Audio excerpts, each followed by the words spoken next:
নীলনদ কোন সাধারণ নদ বা নদী নয়। নীলনদ এটার রয়েছে গুরুত্বপূর্ণ তথ্য এবং সংশ্লিষ্ট বিষয় আছে কোরআনে। এ বিষয়ে তাৎপর্য রয়েছে নবী সাল্লাল্লাহু আলাইহি ওয়াসাল্লামের হাদিসে।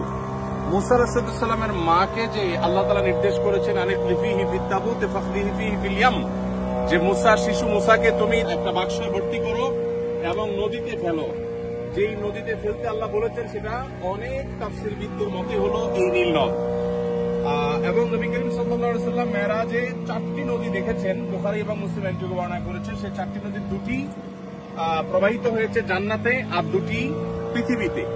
পৃথিবীতে 2টি নদী প্রবাহিত হয়েছে, তার একটি হলো নীল, আরেকটা হলো ইরাকের ফোরাত।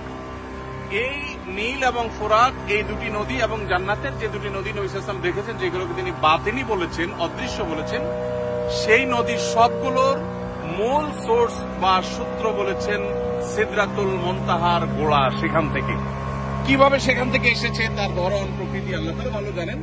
তবে পৃথিবীর পার্থিব এবং বাহ্যিক দৃষ্টিকোণ থেকে নীল নদের যে সোর্স বলা হয়ে থাকে উগান্ডার এই জিনজা, এই জায়গা আমরা আজকে এসেছি আলহামদুলিল্লাহ।